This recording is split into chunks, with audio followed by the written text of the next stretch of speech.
अस्सलाम वालेकुम। मैं हूं शाहिद महमूद और आप देख रहे हैं कहो पाकिस्तान। आजकल मियां चन्नू में डॉक्टर रफ़ीक गुजर का स्कैंडल ज़माने ज़द-ए-आम है और सोशल मीडिया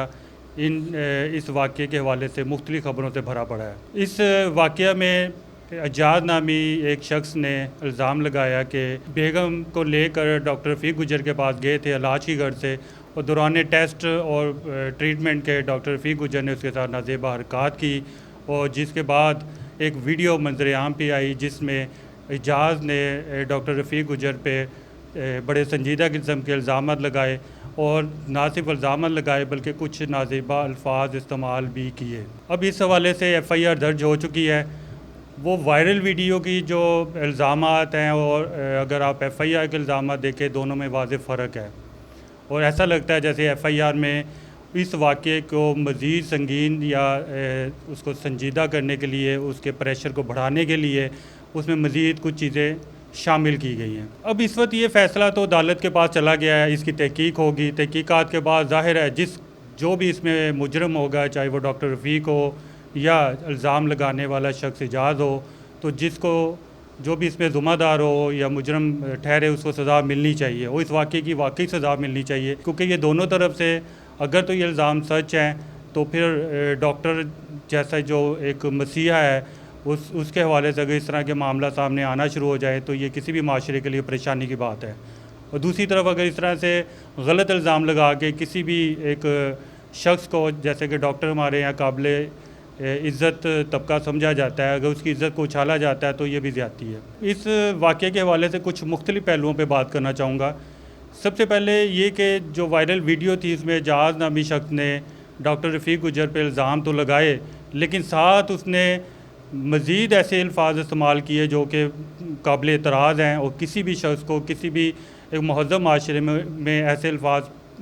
पे जो है वो एतराज़ भी किया जा सकता है, और ऐसे अल्फाज इस्तेमाल करने पे मुहासबा भी होना चाहिए। उस शख्स ने कहा कि मैं यहाँ से नहीं जाऊँगा जब तक रफ़ीक गुजर अपनी मिसिस को या अपनी बेटी को यहाँ नहीं बुलाता, मैं उसके साथ वही हरकत करूँगा जो कि इल्ज़ाम के मुताबिक रफ़ीक गुजर ने उसकी बीवी के साथ की है। अगर रफ़ीक गुजर पे मुल्ज़म है तो ज़ाहिर है उसकी इंक्वायरी भी होनी चाहिए, अगर मुजरम है तो उसको सज़ा भी मिलना चाहिए। लेकिन उसके ख़ानदान का इसमें क्या कसूर है? क्या कोई भी शख्स खड़ा होकर किसी को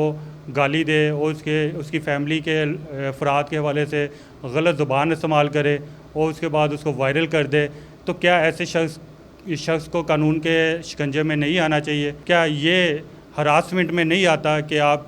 खड़े होकर वाज़ेह तौर पर धमकियां देकर किसी की फ़ैमिली के ऊपर इल्ज़ाम लगाएं? तो उस हवाले से भी क्या हरासमेंट का कानून सामने नहीं आना चाहिए? रफ़ीक गुजर को तो ज़ाहिर है पुलिस कस्टडी में ले लिया गया है, लेकिन दूसरे एंड पे जो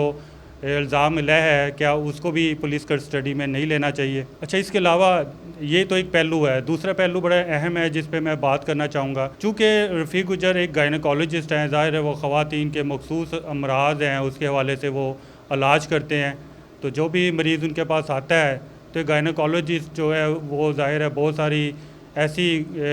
जो मालूमात है उससे मरीज़ से लेना होती है, जिसकी बुनियाद पे डॉक्टर इलाज को प्लान करता है, उसमें ऑपरेशन भी होता है और बहुत सारे दूसरे मामला भी शामिल होते हैं। क्या ज़रूरी नहीं है कि बगैर किसी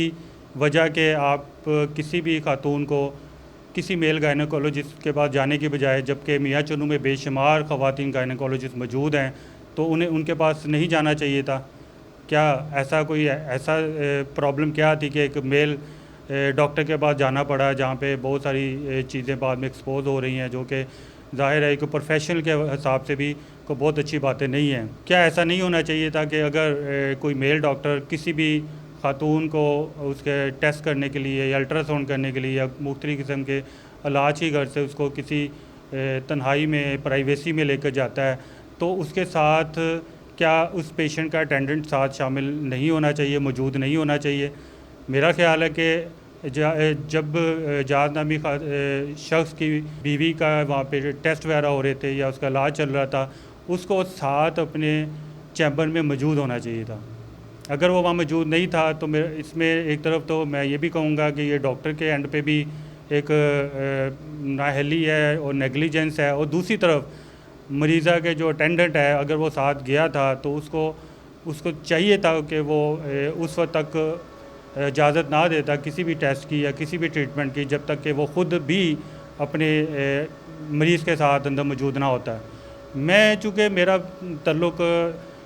सेहत के शोबे के साथ बहुत ज़्यादा है और मैं बेशुमार गायनेकोलॉजिस्ट जो मेल भी हैं फ़ीमेल भी हैं उनके साथ मेरा मिलना भी है, उनके साथ अच्छे तल्लुकात भी हैं। तो मैंने तो बहुत कम देखा है कि जब किसी खातून को जो गायनी की जो मसाइल के साथ किसी डॉक्टर के पास जाती है तो उसके साथ या तो उसकी कोई अटेंडेंट फ़ीमेल होती है, वरना मैंने अक्सर डॉक्टर्स को देखा है, चाहे वो इवन मैंने फ़ीमेल डॉक्टर्स को भी देखा है कि जो मरीज़ा को अंदर बुलाते हैं तो उसके शौहर को या उसके हस्बैंड को साथ ज़रूर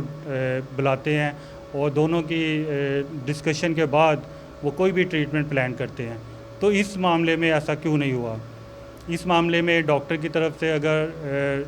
कोताही हुई है तो दूसरी तरफ उसके अटेंडेंट की तरफ से भी कोताही हुई है। तो इस मामले को देखना चाहिए, क्योंकि किसी भी आप इलाज की घर से जाते हैं तो अपनी जो अपने पेशेंट की प्राइवेसी भी अहम है, उसके साथ साथ आपको ये भी देखना है कि जब आप किसी भी फ़ीमेल डॉक्टर को किसी मेल डॉक्टर के पास लेके जाएँ तो उसके अटेंडेंट का वहाँ मौजूद होना बहुत ज़रूरी है। तो ये बाकी लोगों के लिए भी एक इन्फॉर्मेशन है, एक अहम मालूमात है कि आप जब भी अपने मरीज़ के साथ जाते हैं तो आपको अगर डॉक्टर मना भी करे तो आप ज़िद करके आप अपने अटेंडेंट को वहाँ पे ज़रूर उसकी मौजूदगी होनी चाहिए। ये कुछ ऐसी चीज़ें हैं जिसके हवाले से एहतियात ज़रूरी है, क्योंकि इस तरह के जब इल्ज़ामात लगते हैं तो ये किसी एक शख्स पे नहीं लगते बल्कि पूरे प्रोफेशन को, पूरे मेडिकल प्रोफेशन को बदनाम करते हैं। आज डॉक्टर रफ़ीक गुजर पे अगर ये इल्ज़ाम लगा है तो इसके बेशुमार मरीज़ जो इससे पिछले 20-25 साल में आते रहे हैं तो वो तमाम मरीज़ों के हवाले से बिला वजह के शकूक व शुबहात पैदा होते हैं और माशरों में चीज़ों को बड़े शफाफ तरीके से चलना चाहिए, क्योंकि शकूक व शुबहात जो होते हैं वो हमेशा माशरती इक़दार को माशरती इक़दार को नुकसान पहुँचाते हैं और साथ साथ उस प्रोफेशन को भी नुकसान पहुँचाते हैं और एक दुनिया में माशरे का जो बुरा इम्प्रेशन पैदा होता है जो कि नहीं होना चाहिए। इसके साथ ही इजाज़त चाहता हूँ। अल्लाह हाफ़िज़।